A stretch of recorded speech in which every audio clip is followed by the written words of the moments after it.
There is nothing wrong with your internet. Do not attempt to adjust your settings. We are controlling the podcast. We control the squealing and the screams. We can make your heart flutter, your eyes blur from tears, or sharpen your mind to crystal clarity. For the next hour, sit back. We are in control of what you hear.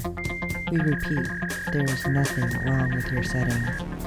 You are about to experience the awe and mystery known as the female mind. You are now entering the Fangirl Zone.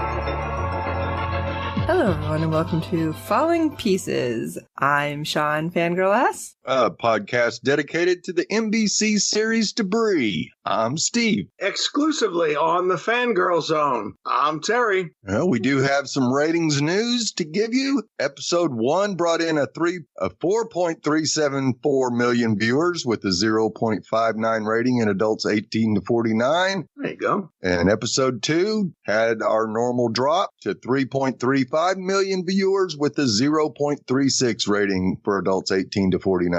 Ah, crap. I'm surprised it dropped because there seem to be way more people talking about it. Yes. Yeah. Twitter was definitely a lot more active. But of course, they're also going to have to count all the Peacock views and other streaming views that, these ratings are almost becoming worthless now because of the way people consume their entertainment. Yep. That's true. Ah, the good old days. Yes. When, They're gone. when if you missed an episode, you missed an episode. You had to wait till the summer for the rerun. Yeah. Oh, yeah. Those were the days. That's so did reruns. Come on. I've never seen the show. Well, I think Steve and I remember they did reruns. It's just you had to wait, and people would make plans to be home to watch their shows. Yep. We watch our stories.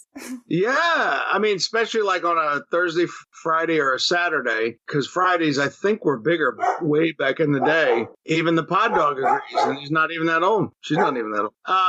Back in the day, you'd have people that would specifically say, "I got to get stuff done so I can get home to watch such and such." And that's how Frozen the TV dinner came about. Right. People actually planned to be home. So I think Steve's right. Yeah. I remember on a previous podcast I was on for Fringe, Following the Pattern. We had that discussion several times about how they compile ratings, and that was before they really started compiling like broadcast plus 7. You really didn't hear that then. So right. Yeah, it's screwy. It's really weird. We live in weird times. So speaking of weird times, we are recapping season 1, episode 2. I have 1 in my notes. What the heck did I do? You Are Not Alone. Comforting or scary? You pick. So speaking of weird, let's go to our first group of pieces, and we find ourselves beginning in a deserted town. Nice shot of just an empty street. We find out later in the first segment that there was an evacuation order. That's why the town's deserted. And we see all kinds of big metal things like a police car, shopping carts, a big chain, gas tanks, all kinds of stuff. We just see him like slowly sliding down the street. And there's a man who we see at the end of a shot who's watching all of that, kind of perplexed. I thought he had something to do with it. I was just thinking the aliens were trying to recycle and make a couple bucks. So I thought that was neat. And the police car was even on its side, and it was getting dragged along. Not even the benefit of using the wheels. which would have been easier. So then we see Brian and Fanola actually having a light moment, which I rather enjoyed seeing the two of them have. And one of the things he's talking about is a car, which was an old Cadillac called the Fleetwood Brougham, which I remember. I didn't have one, but we didn't have one, but I remember them. Yep. And the big popular candy Peeps. Only in the Northeast. Yeah. Big shout out. Wait, people don't know about Peeps everywhere? No. Really? Yeah. I mean, I knew she didn't, but she was from the UK. Yeah. No, not everybody does. All right. Yeah. I find that hard to believe because I feel like there's hate for Peeps all over the country. You can't tell me. But there's a lot of Peep love going around too. So. Oh, yeah. You mean like the heavy Peep love in the Northeast? Oh yeah. Oh, okay. Yeah. Because like I hear people say how much they hate Peeps. Yeah, to me, they're just too sweet. I mean, I can't eat them now anyway, but to me, they're just too sweet. It's just, why not just get a spoon of sugar? Yeah. I mean, They're okay once in a while. And I agree with him. Because he talks about, first off, he gave a shout out to Pennsylvania, the state next to mine. So, yay, Pennsylvania. But he also said that there are people who believe, well, he even said they're like crack. For the real fans. And he said people believe, and he included himself, that they're better if you let them sit out and get a little stale. I actually, when I've had them, I agree with that. I thought the person who told me that was like off their rocker. Right. It's like, you really don't like me, so you want me to have a stale candy, don't you? And they said, no, just, open it up, let it sit for a while. And then we came back and had one. I was like, well, crap, that's really good. So it was nice to see the two of them have a nice light moment. I actually enjoyed that. So I wouldn't necessarily call it warming up, but at least the hint of the two of them kind of warming up, at least easing a bit around each other. And then it turns out that all the metal objects, we see one wide shot. There's one big section in a field or grassy area or whatever. It looks like the metal objects are actually building up in a line, and I thought this would be a good commercial for 1-800-GOT-JUNK if you wanted to throw it out. Maybe the aliens work for 1-800-GOT-JUNK. So, and that was a big pile that they had there too. It was like, damn. So then we get back to Brian's creepy boss, Mr. Personality, and his name's Craig. I don't think I mentioned it last week. His name's Craig, who seems secretive, no kidding. And he's talking with this higher up about George Jones still being alive. I don't like this guy. Brian's boss? Yes. He's very, for being, like something's going on behind Brian's back. He's kind of distasteful in his secretiveness. There's ways to play it. He kind of rubs me the wrong way. There's no doubt about that. Both of them are just, the higher ups are not going to be able to be trusted. Well, at least Fanola's boss doesn't seem like she's got a 2x4 stuck where it's going to be hard to find pants. Well, he does. I don't know. I mean, yeah, she's a stiff upper lip too, because she's high up in MI6. But I'm just saying, she comes off very, I got to watch my P's and Q's too, but very, matter of fact and business-like. Let's just get to the business at hand. Kind of a thing. And he seems like, I don't want to tell you even what I had for breakfast. He is playing just everything real close to the vest, is how I'm seeing it. Yeah. Very. So Brian needs to not act like his boss is basically... Yes, please. What I'm thinking, and then he won't feel bad, because later on, every time he kept looking at Fanola, you just kept feeling like he was going to burst, like, I got to tell you something. Yeah, because he's carrying that don't tell her thing around, Yeah. So, I don't know. Come on, Brian. Excuse me. So, yeah, I mean, the conversation that Brian's having with this other higher up, how's this happening? George Jones has died. What's going on here? And Craig is saying, they're kind of looking into it. So he's kind of giving the same cold shoulder to this higher up as he is to the guy he's over, Brian. So, there's, if they get to it, there's some potential of some good sneaky behind the scenes stuff, that we could get into, but I just don't care for Craig. I don't think anybody does. No. Yeah, and the CIA guy he was talking to seemed just as swarmy as Craig does. Yeah. I mean, the obvious yeah. Yeah. I mean, the obvious...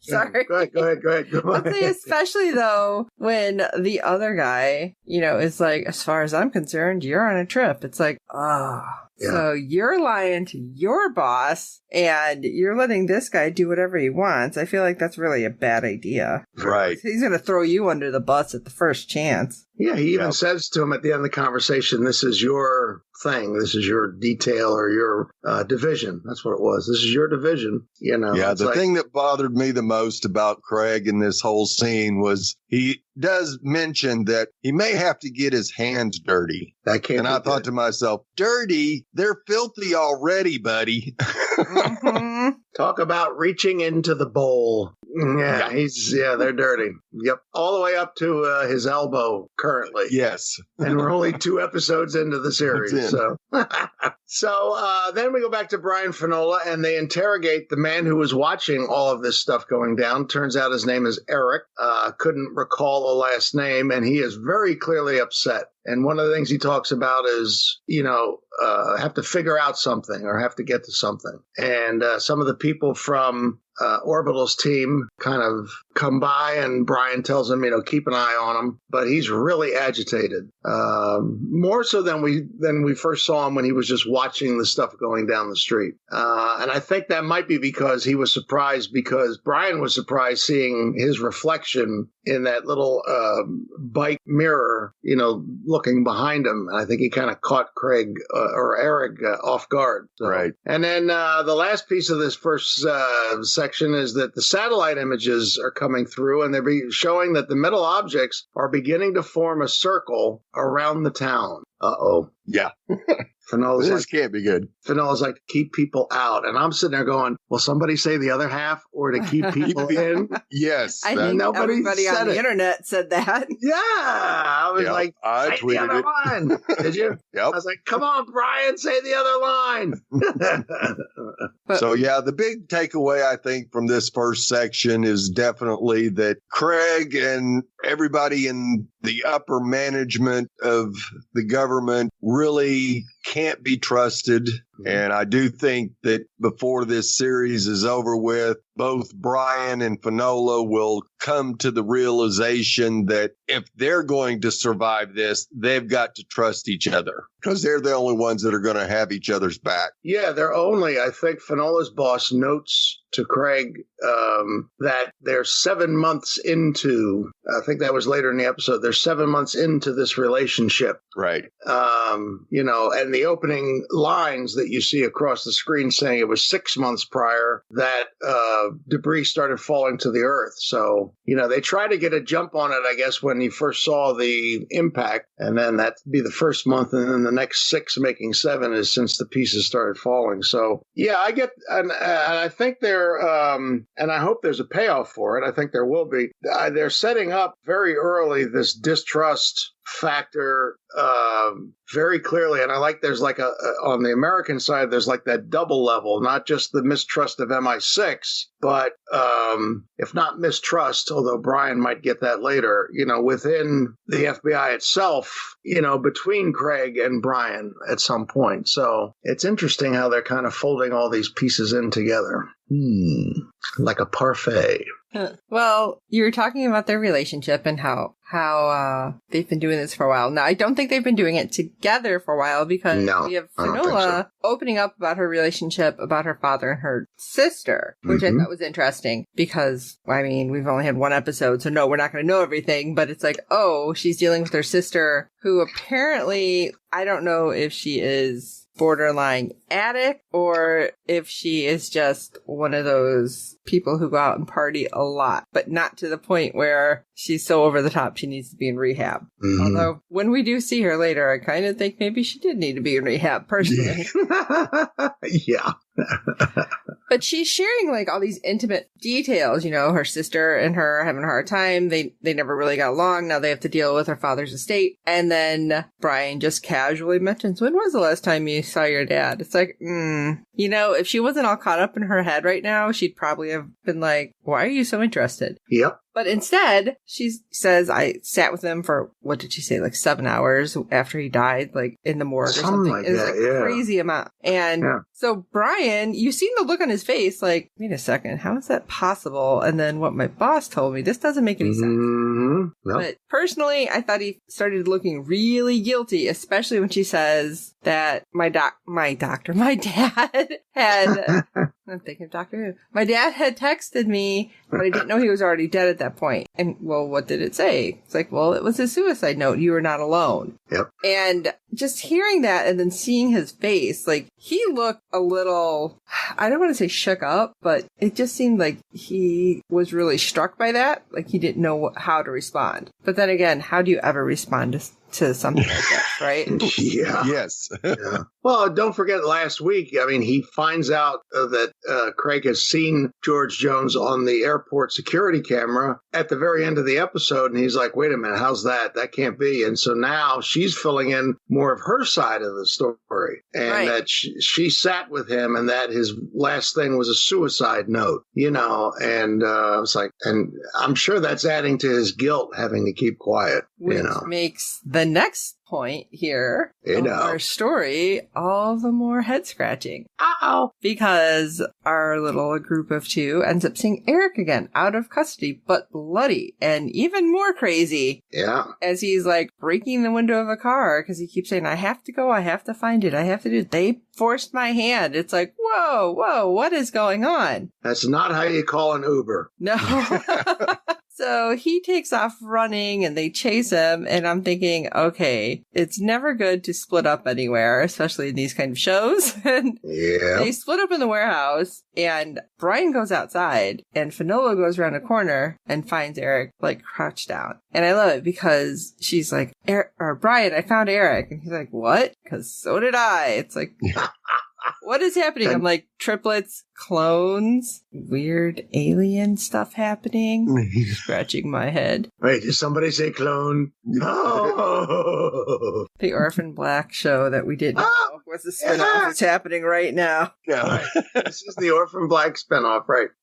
And it's just going to be called the Erics. The Erics. So we have the Erics being questioned. We have the bloodied shirt one. We have the kind of chill one. And then we have the original one that was found. It's like, all right, this is weird. What's going to happen? And I almost felt like, oh, it's like Gremlins. He's going to keep popping them out of his back or something like a Mogwai. Oh, man. It's weird because the one's like, I have to find my own identity. And the other one's like, did you find the ball of light? It's like, oh, great. We're talking about bright light. What could this mean? Don't go into the light. That's right. Don't feed them after midnight. Right. Don't get them wet. Then we get another interesting little fact from satellite imagery that, hey guys, that circle I talked about earlier, it's not just a circle. It's a perfect mathematical circle. Mm-hmm. And guess whose address is in the middle? Oh, okay, Eric, what are you doing? And I just kept thinking, and I did actually tweet this because I'm a nerd, I'm like, a perfect circle without a compass. Well done, debris thingies. Because I don't think I even got him right with a compass. I swear. Yeah, me neither. Huge hole in the paper and turned it. That's about it. Yep. And I'm saying this, there's probably people going, what's a compass? It's like, ugh. I know. Never mind. It's right next to the abacus. Just look in the closet. And the square. And the square. There you go. There you go. Now, did you guys think it was interesting that, not only do we have 3 Erics, but they all seem to be saying something completely different. It's and like attitudes were different. Right. So it kind of made me think, man, did this guy get split up? Because we saw that last week that grief was the overwhelming emotional thing that caused this. And you got to figure, okay, what emotional thing could cause Eric to split into 3 different people? And we do find out that, and I don't know if it was now or later. I'm like, is this going to be a weird 5 stages of grief thing? Because he's mentioning a woman, right? Dr. Kubler-Ross. Yeah, that's going to be. So I think what we're seeing with him is he's in a mental state where, he had just gotten a job that was going to require him to move to San Francisco, and and he's got this girl that he's really in love with, and there's just so many things going on in his head that maybe the debris couldn't handle it all and said, no, I'm going to deal with them separately and split him into 3. That's a lot of work. That's a lot of work. Not for the debris. Oh, okay.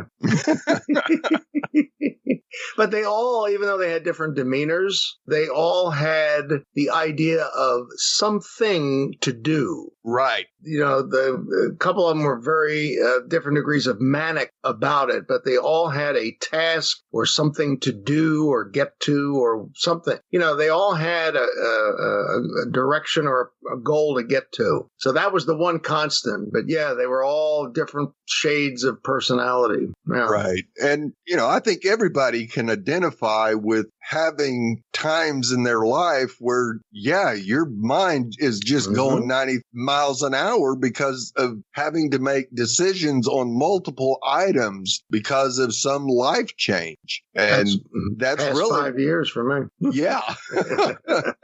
Last couple of years for me too. Yes, sir. That's right.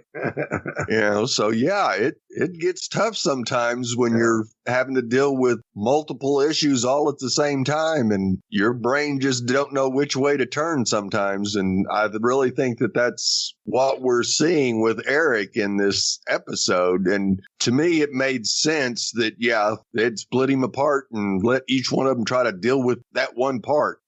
I think that before you move on with your section, Steve, I think the one thing is that the grief again plays a role. Oh, yeah. But the one, this might be kind of splitting hairs here, going for a stretch, but you're still dealing with grief in terms of people. Last week, it was the boy reappearing, the dead boy, and then you had all these different people that he was getting to go with him in a car. Here, now they take the one person and they clone him, you know, so it's just another way of, even though the boy didn't have the people having different stages of the mom's grief, you know, he went through the same speech over and over again. But yeah, it's the debris seems to hone in, at least these first 2 episodes, on that emotion. And that's how they deal with it, kind of more so in this episode, compartmentalizing of stuff. Yeah. Right. Yep. So as we move on into our next section, we get the bosses having their meeting, which is supposed to be just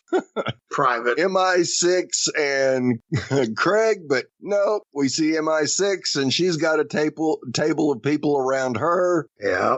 I missed that she had people around her. Yes. Yeah. Oh, yeah. I thought she was being honest. Yeah, I must have looked down doing a tweet and missed the people around her. Yep. Yep. And of course, Craig's basically got the same thing Which going we didn't on know until later. Yeah. Yeah. And they discussed the 2 men from last week and Mr. Jones. Mm-hmm. Now, Which we of course, Mr. Jones. she stresses cooperation and shares sensitive info, being that our 2 foreign SAS people are actually part of a group called Influx. I had that once after eating Taco Bell. I think that's reflux. Oh, okay. How are these people? Oh, we're a secret agency, but we have a name. Right. They aren't that secret. Obviously. Yeah. Well, you know, bad people like to pat themselves on the back. Oh, let's give ourselves a name. Right. I guess.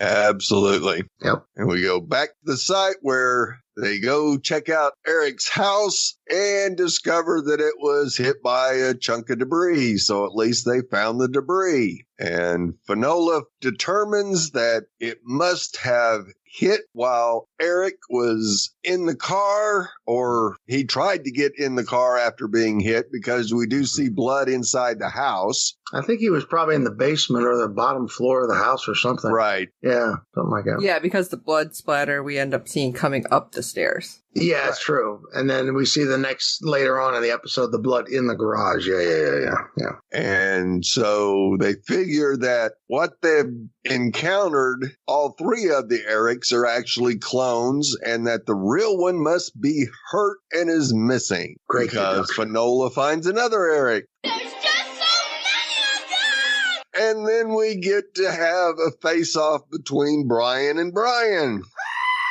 That And you freaked me go, out. yes, how the hell did that happen? That was trippy. Oof.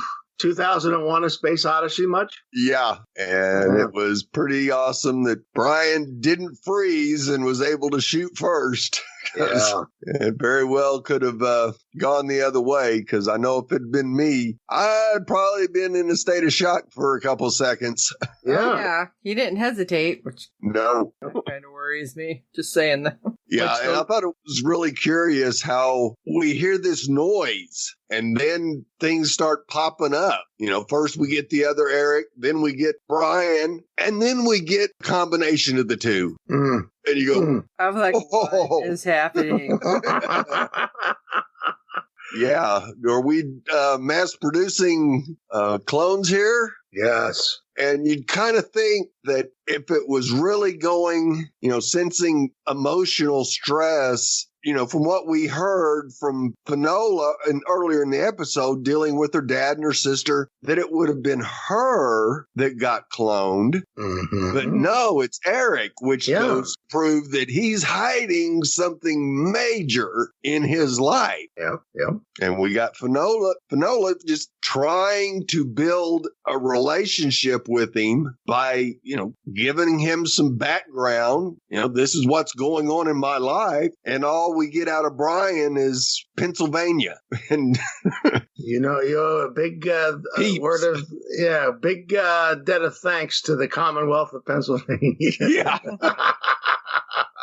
The thing that got me was it didn't hit me right away. I was just shocked, like Brian was in the moment of seeing another Brian. Was if Eric is being cloned and the centerpiece of all this happening is his grief. And now we see a clone of Brian. What's his grief? To me, he feels guilty about keeping that information about Fanola's dad from her. That's right. not necessarily... And something else in the past. Something else is going on. And I think we see later on something he gets might feed into why that other clone appeared. Something he takes from his clone. So we'll get to that. Right. Yeah. And then we get the phone call between Fanola's sister and her. And like Sean said, I know I tweeted that this girl's just a little sketchy to me, because, we see the drug dealer-ish boyfriend, and just she was very standoffish to her sister, not wanting to say anything. Now, I don't know if that was because the boyfriend or the dealer was there, or if that was it. Yeah. It could be. I was questioning that, because when she's like, if I call you later, will you answer? And she kind of looks back at him. Right. And I'm like, does she know something about him? And maybe I don't think so. I think by too. I think she looked at it. Influx? It could be. I kind of thought it was, and that was why she got her coat and didn't do any of the stuff that, any of the lines that he was setting up, because she wanted to keep herself straight for when the call comes. For some reason, I think she kind of looked at him and knew that if I stuck around and sat down on this couch and started snorting with this guy, I'm going to be so out of it that I probably won't pick up the phone when I just told her, or I'm about to tell her, yeah, I'll be here if you call. Right. So I think that was her impetus to, when she hung up, get her coat and leave instead of use. So that was a tense call. And the whole dynamic about how Fanola is trying to get across to Dee Dee that, this was the dad's doing, and she didn't want to attribute that to their dad. And Fanola is trying to talk sense. So obviously they're both dealing with grief. Fanola seems to be dealing with it more straightforwardly. Dee kind of wants to, not see what is. Yeah, medicate. And medicate to avoid. Absolutely. Right, absolutely. Yeah. Yeah, she's definitely in denial. That's her mode of dealing with it. Yep. Well, Brian finds a picture of a woman in the pocket of his clone who seems to know who it is. Uh-huh. And that's got to be the girlfriend. I think so. Yeah. Could be a sister, but she didn't really, I kind of thought girlfriend. Yeah. Well, one of the clones actually mentions the woman that he loves and broke up with. And so, yeah, I'm sure we're getting also into what's most important in your heart. Yep. And for Eric, it was her. And so. And if this isn't Brian's main motivation, it's probably one of them, or it's at least a big, not thorn in his side, but baggage to carry, this woman, whoever she is. Right. Because when, he gets it off his clothes. I found it interesting that he went to reach into that pocket to get it. That tells me that he probably carries it in the same pocket. Could be. Because why didn't they show him searching all the pockets to see if there was something that would give them a clue about this clone? It looks like he just, he's standing there staring at the clone lying there, and it seems like he only reaches into one pocket and he just pulls this picture out. Yeah. So, which would make sense. If you're a clone, you're going to have some similar qualities. So, yeah. So, let's get into Eric's home, because they do a lot of searching of the site and his home. And it turns out that the real Eric original, Eric OG, his car was in his garage, because the blood that we had seen in that basement or lower area and up the steps, there were more puddles of it in the garage. And the car was there, Brian can tell from the ground, with that blood puddles on there.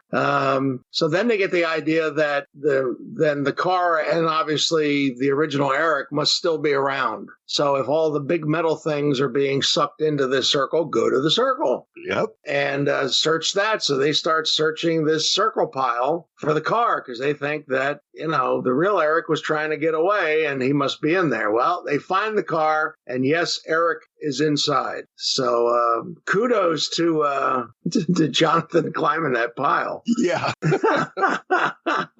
Especially when it's constantly moving. Yeah, I'm like, I wonder how many times they had to rehearse where to put his feet, or did they rehearse? He just, I bet they did. Yeah, I bet it was choreographed just like a fight scene. Yeah, it was really neat. So he actually breaks the window to get in the car to get Eric, which I guess looked like the car was in a funky kind of upside down or whatever position. So then with the machine that the orbital team had on, which seemed to start all of these melded clones just kind of popping out of the sky, bloop, bloop, bloop, popping into the ground. Then all of a sudden, this bright light shock wave starts passing through the circle, kind of like it's like a crowd in a stadium doing the wave. Like a giant collider. Yeah. Right, Oh, yes. I like that. Yeah, CERN. I like that. Ooh, you just tickled my try to act intelligent button right there. I like that. So it passes through the circle, and as it's doing that, now all of a sudden, everything that's in the circle is getting compacted. And that, of course, means that the car that Eric and Brian are in is getting compacted,